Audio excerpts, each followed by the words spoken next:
Romanos capítulo 5, versículos 6 al 11 dice la palabra de Dios: porque Cristo, cuando aún éramos débiles, a su tiempo murió por los impíos. Ciertamente apenas morirá alguno por un justo, con todo pudiera ser que alguno osara morir por el bueno. Mas Dios muestra su amor para con nosotros, en que siendo aún pecadores, Cristo murió por nosotros. Pues mucho más, estando ya justificados en su sangre, por él seremos salvos de la ira. Porque si siendo enemigos fuimos reconciliados con Dios por la muerte de su Hijo, mucho más, estando reconciliados, seremos salvos por su vida. Y no solo esto, sino que también nos gloriamos en Dios por el Señor nuestro Jesucristo, por quien hemos recibido ahora la reconciliación. El tema que vamos a estar considerando se titula: Lo hizo todo por mí. Lo hizo todo por mí.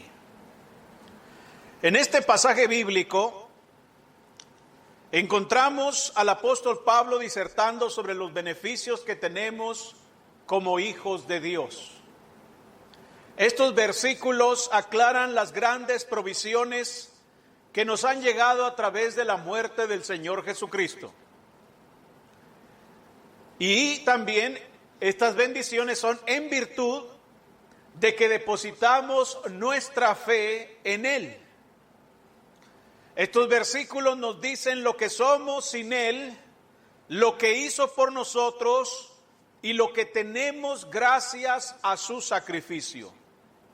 Quiero que pongan su atención en el versículo 8 y consideren las dos últimas palabras de la última frase que dicen: por nosotros. Por nosotros. Considero que estas dos palabras resumen el contenido de este mensaje y representan el fundamento del título de esta lección. Lo hizo todo por mí. Y en primer lugar, vemos que Dios o el Señor Jesucristo hizo todo esto por nosotros debido a nuestra pésima condición espiritual. En los versículos 6 al 10, el apóstol Pablo escribió acerca de nuestra condición. Dice la Biblia ahí en los versículos 6 al 10, porque Cristo, cuando no éramos débiles, a su tiempo murió por los impíos. Ciertamente apenas morirá alguno por un justo. Con todo pudiera ser que alguno osara morir por el bueno. Mas Dios muestra su amor para con nosotros, en que siendo aún pecadores, Cristo murió por nosotros. Pues mucho más, estando ya justificados en su sangre, por él seremos salvos de la ira. Porque si siendo enemigos fuimos reconciliados con Dios por la muerte de su Hijo, mucho más, estando reconciliados, seremos salvos por su vida. En estos 5 versículos, Pablo nos dice que la condición del hombre se puede resumir en 4 términos descriptivos. El primero de ellos es débiles, en el versículo 6. El segundo es impíos, ahí mismo en el versículo 6. El tercero es pecadores, versículo 8, y enemigos, versículo 10. Esa es la descripción de nuestra condición espiritual sin Cristo. Débiles, impíos, pecadores y enemigos. Esos 4 términos describen la condición de los hombres que viven sin Cristo. Esa es la descripción divina de la humanidad perdida. El hombre sin Cristo, en el versículo 6, dice que es débil. Porque Cristo, cuando aún éramos débiles, a su tiempo murió por los impíos. El hombre sin Cristo es un individuo carente de potencia, hermanos, carente de fuerza. Se encuentra totalmente indefenso y sin medios de escape. La idea es que el hombre carece de alguna habilidad para cambiar lo que es. No puede cambiar lo que es. El hombre no puede cambiar. No puede, no tiene fuerza, no tiene la potencia requerida para cambiar su condición delante de Dios. Es impotente ante el pecado, no puede escapar de los efectos del pecado La Biblia dice que la paga del pecado es muerte y el hombre no puede cambiar eso. No puede cambiar su destino. Como pecador no puede cambiar la dirección hacia donde va su alma. No tiene la fuerza en sí mismo para lograrlo. Está total y absolutamente bajo la potestad de las tinieblas. No puede moverse hacia otro lado. No puede cambiar su destino. No puede ir en otra dirección. La única condición que le espera por la eternidad es la perdición de su alma.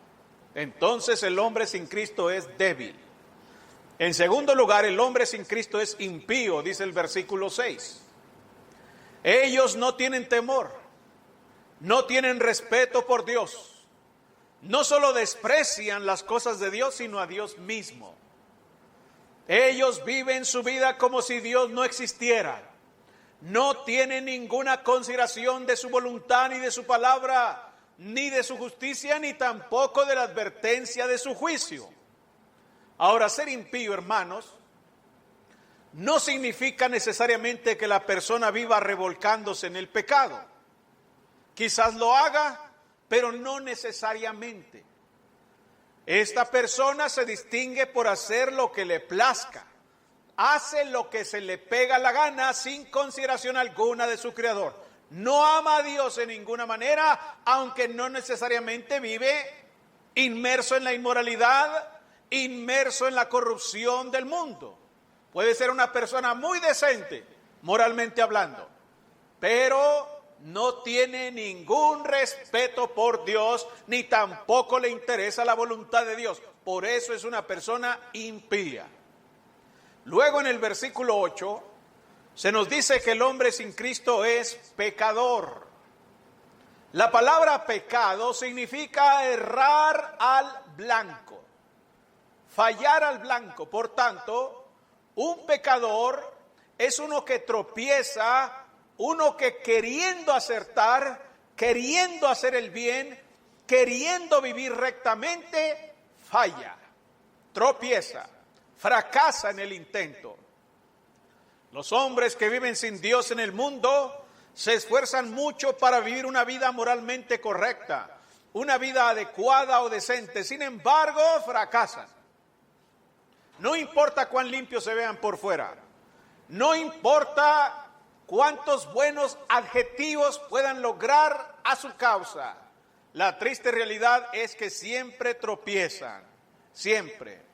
Terminan condenando a quienes maltratan animales mientras conceden a las mujeres que quieren matar la vida de sus propios hijos en el vientre, les conceden esos derechos, ¿ven?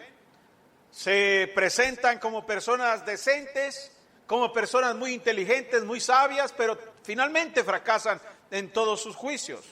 La triste condición del hombre sin Dios es que no importa cuán bueno intente ser, nunca puede ser lo suficientemente bueno o justo. Siempre va a ser un pecador.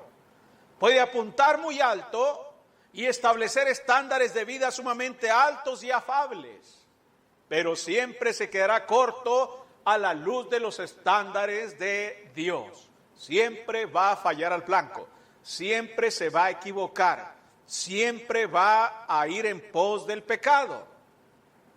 Esta es la razón por la que intentar llegar al cielo con buenas obras simplemente es imposible. No se puede. El hombre nunca puede ser lo suficientemente bueno para llegar a Dios. No importa cuán cerca esté, siempre se quedará corto. Siempre va a fallar. En el versículo 10 se nos dice que el hombre sin Cristo es enemigo. Enemigo, versículo 10. El hombre sin Cristo es un adversario de Dios. Es una persona opuesta a Dios. Si el hombre no soluciona el problema de su pecado, bien puede decir que ama a Dios, bien puede cantar alabanzas, bien puede leer la Biblia y hacer oraciones, pero si no soluciona el problema de su pecado, siempre será un enemigo de Dios, aunque se convierta en una persona religiosa. Hay muchas personas que son religiosas, pero no son amigos de Dios. Son enemigos de Dios, aunque sean religiosos. La condición del hombre sin Cristo es terrible.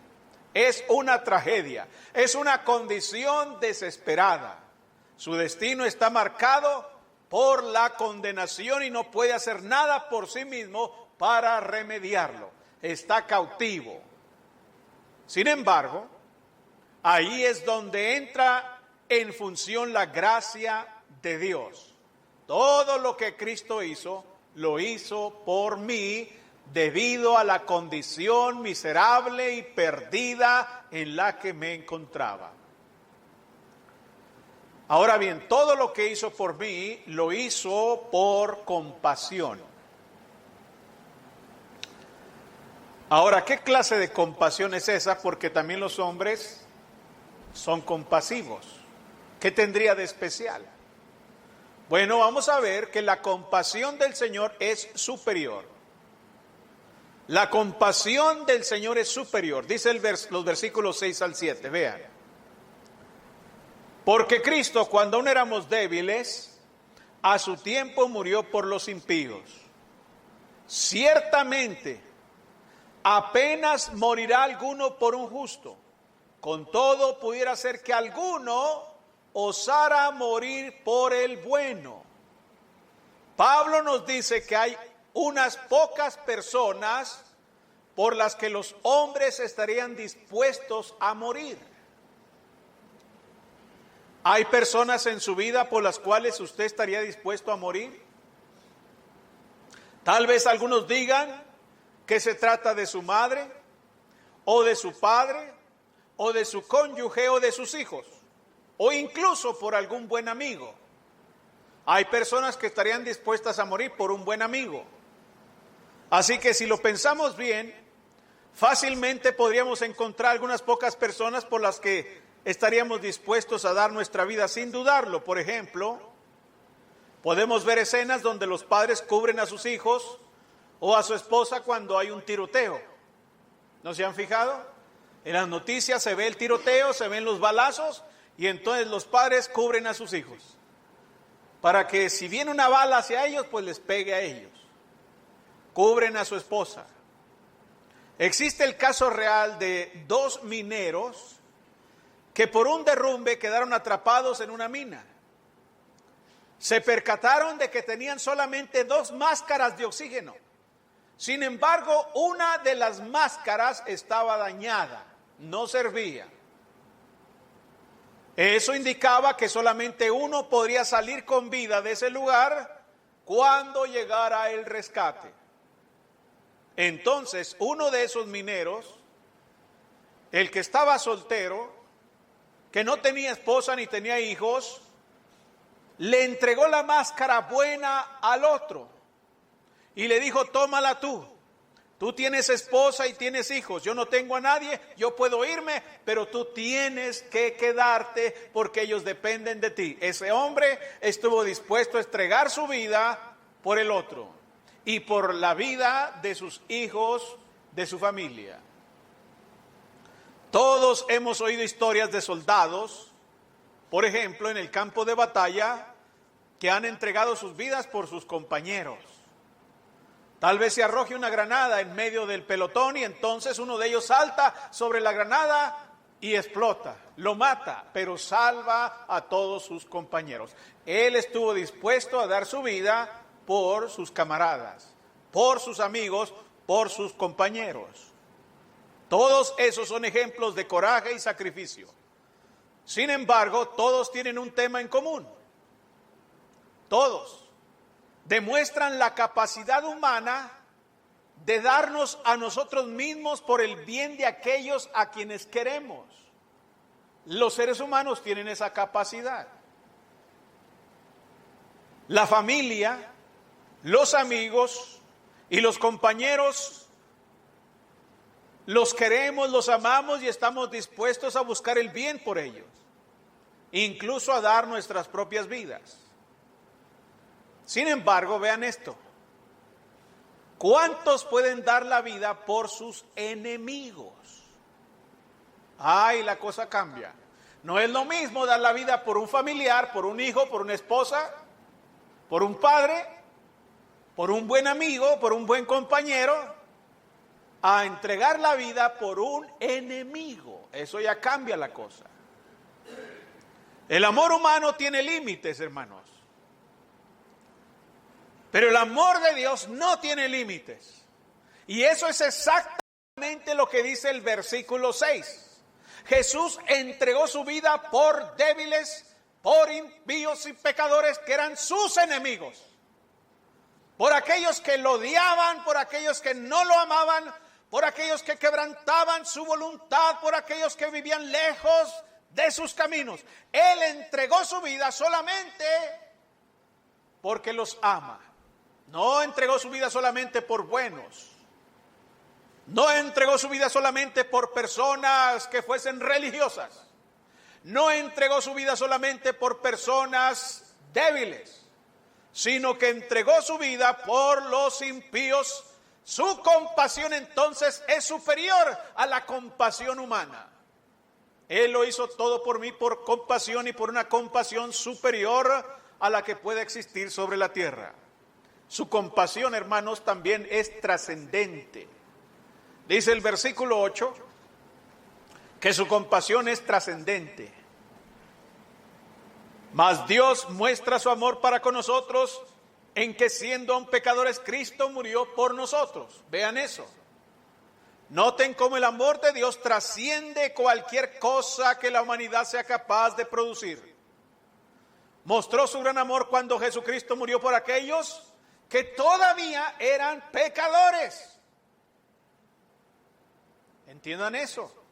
Cuando Cristo murió en la cruz no muere por justos, no muere por personas santas, sino muere por personas que aún eran pecadores, cuando aún éramos débiles, cuando aún éramos malvados, cuando aún éramos descarriados y contrarios a Dios. Aún así Jesús murió por nosotros. Él no murió solamente por las personas que lo amaban, sino murió aún por las mismas personas que lo crucificaron. Murió aún por aquellos que estaban ahí al pie de la cruz burlándose de él. Murió por todo el mundo. Murió por nosotros, por los impíos. Es lamentable, hermanos, que a veces solemos decir, si Dios es un Dios de amor, ¿por qué entonces hay tantas cosas malas en el mundo? Fíjese, hay gente que piensa así. ¿No le han cuestionado alguna vez a alguien? Si Dios es un Dios de amor, entonces ¿por qué pasa esto? Si Dios es un Dios de amor, entonces ¿por qué mueren niños de hambre? Si Dios es un Dios de amor, y ponen en tela de duda el amor de Dios. Y eso, mis hermanos, es una tontería. Si hay alguna duda en nuestra mente en cuanto al amor de Dios, debemos aceptar el desafío de mirar hacia atrás, específicamente hacia un lugar llamado el Calvario. Hay que mirar hacia allá. Cuando se duda del amor de Dios, hay que voltear al Calvario. Ahí veremos al Hijo de Dios, santo y sin pecado, muriendo por los pecadores. Ahí veremos al Creador muriendo por las criaturas que lo odian. Veremos cómo la vida de su cuerpo lo abandona. Veremos su sangre escurriendo sobre la cruz. Escucharemos las gotas de su sangre que golpean en los charcos que se han formado en el suelo. Lo escucharemos mientras jadea por su último aliento al entregar su vida en sacrificio por el pecado. Seremos maravillados al ver su cuerpo herido y sangrante colgando en esa cruz. Y mientras lo vemos, ¿quién podría dudar de su grande amor? ¿Quién podría dudar de su amor cuando ve ese espectáculo terrible? Mis hermanos, nunca ha habido ni habrá mayor demostración del amor de Dios que la del Salvador herido y muerto en una cruz sangrienta. Su compasión es superior, es trascendente y todo lo hizo por mí. Todo lo hizo por mí. Porque mi condición era miserable, todo lo hizo por mí porque su compasión es grande y todo lo hizo por mí para bendecirme grandemente. Para eso lo hizo todo por mí. ¿Qué fue lo que hizo por mí al morir? ¿Qué fue lo que me dio cuando fue a la cruz del Calvario? Dice el versículo 9, pues mucho más, estando ya justificados en su sangre, por él seremos salvos de la ira. Fíjense bien. Él lo hizo todo por mí para bendecirme, dándome una nueva condición. Esa condición tiene que ver con la justificación. Ahí dice, pues mucho más, estando, ¿qué cosa? Estando ya justificados en su sangre. Justificados en su sangre. Eso provoca una nueva condición. Mi condición anterior era la de ser injusto, miserable, ruin y perverso, pero gracias a su sangre he sido justificado. Gracias a su sacrificio es que puedo ser declarado no culpable. Ahora, esto es interesante, porque si entiendo bien las leyes, por ejemplo en Estados Unidos, hay personas inocentes y personas no culpables, que no es lo mismo. La persona inocente es la que no hizo nada, pero la persona no culpable es la que, aunque sí hizo, no se le inculpa de delito, pero sí lo hizo. ¿Ya? Dice uno, caray, ¿cómo es eso? ¿Sí? Hay personas que, por ejemplo, en Estados Unidos, que cometen crímenes y que no hay lugar a dudas de que ellos lo cometieron. No se duda de que lo cometieron. Lo hicieron. Ya sea que fueron grabados por cámaras o ya sea porque hay mucha evidencia científica que explica que ellos lo hicieron. Pero la cuestión no es si lo hicieron o no. La cuestión que se juzga es por qué lo hicieron. Y cuando el abogado defensor logra probar que esa persona cometió un crimen porque estaba fuera de sí, porque no estaba en su sano juicio, etcétera, por muchas razones, entonces la persona es declarada no culpable, mas no inocente. Y cuando es declarada no culpable, sale libre, ¿ven? Aunque ella lo hizo. Entonces nosotros somos justificados o declarados no culpables, mas no inocentes. Nadie de nosotros es inocente porque es un pecador. Y Dios ha dicho que todos han pecado, Dios ha dicho que todos son culpables. Sin embargo, por su sacrificio, por su sangre, fuimos justificados, fuimos declarados no culpables. Somos justificados por Dios, por su gracia. Somos bendecidos, lo hizo todo por nosotros para bendecirnos, dándonos protección, dice el versículo 9. Nos dio una nueva condición y nos dio protección. Pues mucho más estando ya justificados en su sangre, ¿qué cosa? Por él seremos salvos ¿de qué? De la ira. Eso es protección. Nos dio protección. Pablo dice que seremos salvos de la ira. El sacrificio de Cristo no solamente nos dio una nueva condición, sino también la protección ante la ira de Dios. Por tanto, ahora no tenemos nada que temer. El fuego que cayó sobre Sodoma y Gomorra no debe producir ningún temor en nosotros. El juicio que cayó sobre los hombres en los días de Noé, no tenemos por qué temerlo. No debemos temer a las 10 plagas, no debemos temer a ninguna condenación porque somos salvos de la ira de Dios. Él quitó de encima de nosotros la ira divina que estaba sobre nuestras cabezas. Ahora podemos dormir tranquilos, porque estamos protegidos por el Señor. No importa dónde estemos, no importa que andemos en el valle sombrío de muerte, no importa que andemos por lugares oscuros, no importa que andemos por senderos peligrosos, tenemos protección en Cristo. Lo hizo todo por mí para bendecirme grandemente, dándome paz, dice el versículo 10. Porque si siendo enemigos, fuimos reconciliados con Dios por la muerte de su Hijo. Vean, Pablo dice que fuimos reconciliados con Dios por la muerte de su Hijo. En otras palabras, se acabaron las enemistades entre nosotros y Dios. Ya no hay hostilidad entre nosotros y Dios, ya no hay.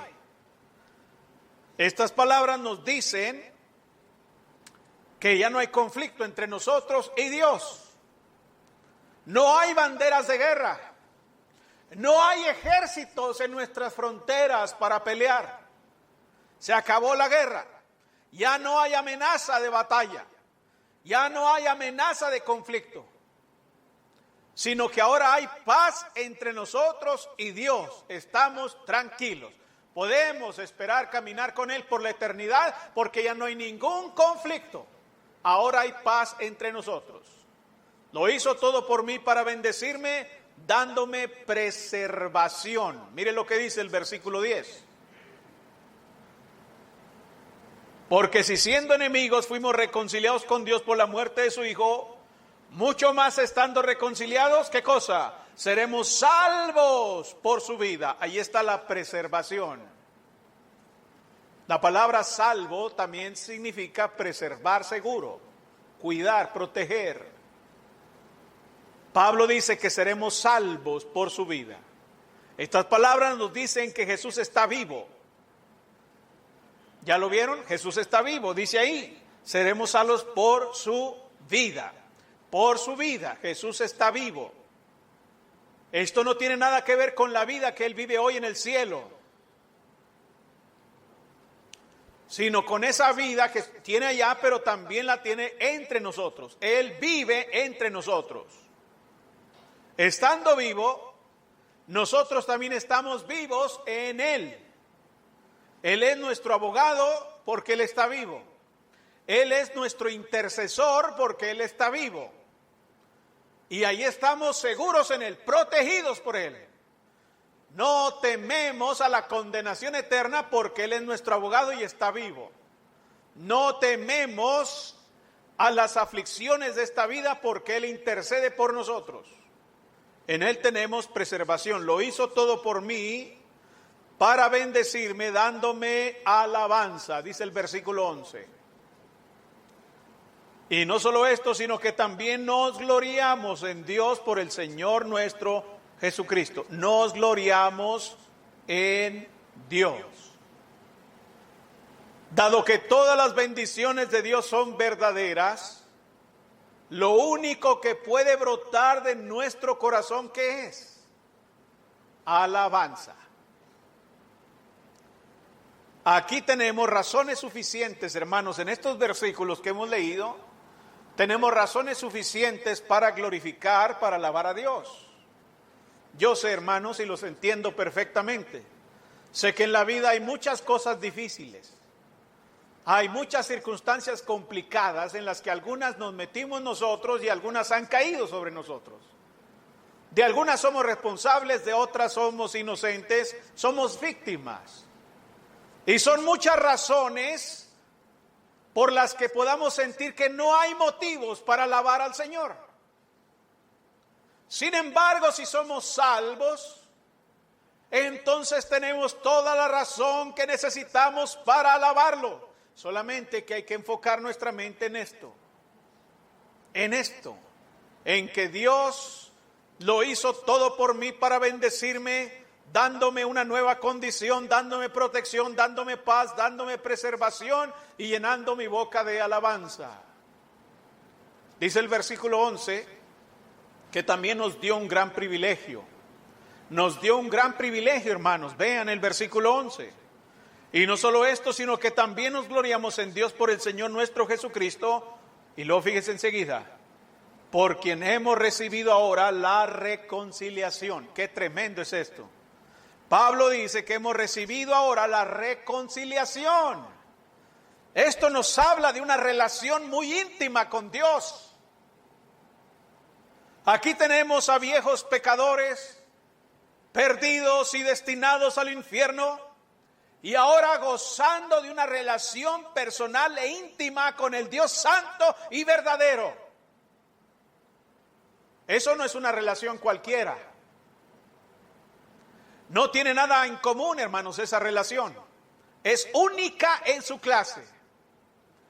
Usted puede tener muy buenas relaciones aquí en la tierra, pero jamás se comparan a la relación con Dios. Jamás se compara con eso. Es única en su clase. Hemos sido reconciliados con Dios por la sangre de su Hijo. Por tanto, eso es un gran privilegio.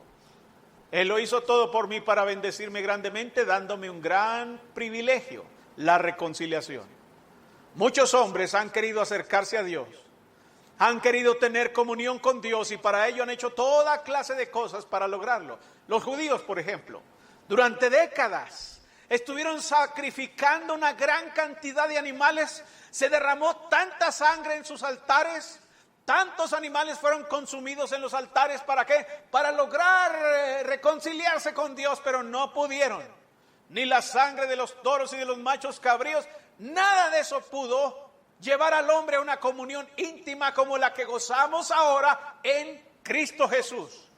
La sangre de Cristo es superior a la de los machos cabríos y de los toros y los becerros. El sacrificio de Cristo es superior a cualquier cosa que el hombre pueda usar buscando su comunión, y nosotros tenemos ese privilegio. Lo hizo todo por mí, dándome este privilegio tan grande de la reconciliación con Dios. Entonces, mis hermanos, Dios lo hizo todo por mí. El Señor lo hizo todo por mí debido a mi pésima condición espiritual. Lo hizo todo por mí, lo hizo por compasión. Lo hizo todo por mí, lo hizo para bendecirme grandemente. Cuando yo miro estos versículos, me maravillo de que Dios hiciera todo eso por mí. Todo eso lo hizo por mí. Por lo que solamente puedo responder con servicio a Él, con alabanza, con agradecimiento. Mis hermanos, nuestras bendiciones son muchas y son mucho mayores de lo que uno podría imaginar, de lo que la mente podría entender. A la luz de estas verdades, entonces hacemos bien en preguntarnos dónde nos encontramos hoy. ¿Dónde estamos hoy? ¿Dónde está nuestro corazón? ¿Dónde está nuestra alma? ¿Amando a Dios o siendo indiferentes a Dios? Si Él ha hecho todo esto por nosotros, entonces ¿qué haremos nosotros por Él? Si Él nos ha bendecido a pesar de nuestra condición miserable, si Él nos ha bendecido por su grande compasión, y si Él nos ha bendecido al darnos toda clase de riquezas espirituales, toda clase de privilegios, entonces, ¿cómo respondemos nosotros a ese acto de amor que hizo en la cruz del Calvario?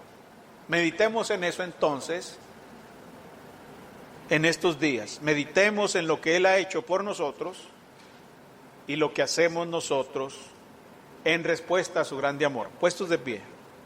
Hay una iglesia preciosa que la Biblia describe así. Estimado oyente, ¿desea conocer más de la palabra de Dios? La Iglesia de Cristo en la Colonia Constituyentes le invita a sus actividades los domingos a las 10 de la mañana. Estamos ubicados en la calle Juan J. Méndez, número 7744 de la Colonia Constituyentes. En internet nos puede localizar en www.iglesiadecristoenjuarez.com. iglesiadecristoenjuarez.com. Estaremos esperando noticias suyas. Que el Señor le bendiga. Ven a la iglesia de Cristo, ven donde seas feliz. Otro sitio nunca encontrarás, cual la iglesia de Cristo el Señor.